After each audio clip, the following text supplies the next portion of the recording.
प्रदेश का दबदबा मोदी मंत्रिमंडल में किस तरीके से देख रहे हैं आप, उस बात को पूरा कीजिए।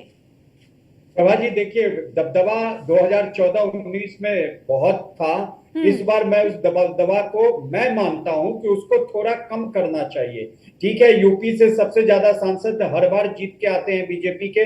इस बार भी इन्होंने वहां से धोखा खाया, फिर भी 33-34 सांसद हैं। लेकिन जो सबसे बड़ी बात है कि आप साउथ इंडिया को साधने का प्लान करो, और बाकी का बीजू आप उड़ीसा से धर्मेंद्र प्रधान थे, अगर उड़ीसा से वो अगर मुख्यमंत्री का पद उनको जाता है, उड़ीसा 21 में से 20 जीत के दिया है।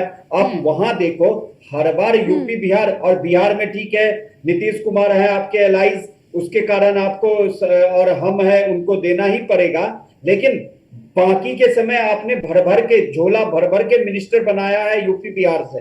इस बार थोड़ा अलग लीग से अलग हटके आप काम करिए। इसमें मुझे कहीं भी दो राय नहीं लगता कि यूपी की जनता नाराज हो जाएगी या होगी। जो जनता को नाराज होना था वो नाराज हो गई, और जो करना था वो कर दी। अब सबसे बड़ी बात है कि आप उन राज्यों को मौका दे जहां पे आपका वर्चस्व नहीं था, आपका वोट शेयर बढ़ा है, आपके सांसद वहां से जीत के आए हैं। उन राज्य के एमपी को आप मौका दे और मंत्रिमंडल में उनको प्रमुखता से जगह दे। सर्वेश जी, क्या जो मौजूदा हम नाम भी बता रहे हैं जिन सांसदों के 63 ऐसे सांसद हैं जो आज मंत्री पद की शपथ लेंगे जब प्रधानमंत्री के तौर पर नरेंद्र मोदी तीसरी बार प्रधानमंत्री पद की शपथ लेंगे, लेकिन इसमें हम देख रहे हैं कि लगातार जो सहयोगी दल हैं उनका प्रतिनिधित्व भी प्रॉपर मेंटेन किया जा रहा है। क्या इसलिए कि प्रेशर पॉलिटिक्स बहुत ज्यादा है क्योंकि बीजेपी के पास खुद का बहुमत नहीं है, और इसी वजह से जो प्रेशर पॉलिटिक्स सहयोगी दल की ओर से बनाया जा रहा है वो भी इस पूरे चेहरे को अगर आप देखें तो उसमें साफ तौर पर नजर आ रहा है। चाहे आप महाराष्ट्र की बात कर लिए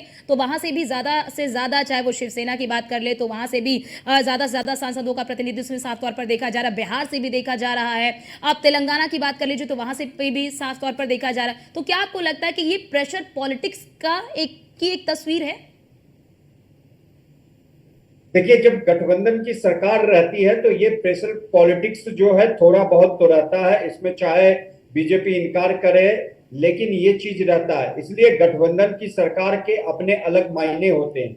अब जैसे अनुप्रिया पटेल जी तो 2014 में भी बीजेपी को 282 एमपी थे, 2019 में 303 थे, तब पर भी अनुप्रिया पटेल जी को प्रतिनिधित्व दिया गया, 2 एमपी की पार्टी को, और उनको मंत्री पद हर बार मिला है। तो जो सहयोगी दल है उनकी भी महत्वाकांक्षा होती है, आकांक्षा होती है, और आप उनके साथ मिलकर लड़े हैं तो आपको देना ही पड़ेगा। महाराष्ट्र का ही उदाहरण ले ले, बीजेपी शिवसेना मिलके लड़ती थी, सरकार बनाती थी तो दोनों दलों का प्रतिनिधित्व होता था। तो उसी तरह इस दल में ठीक है, बीजेपी को अपना 272-73 एमपी नहीं है, थोड़ा सा डिपेंडेंट होना पड़ रहा है। तो वो जो सहयोगी दल है पहले भी इन्होंने मौका दिया है, अब की बार भी मौका देंगे। इसमें कुछ नया चीज नहीं है।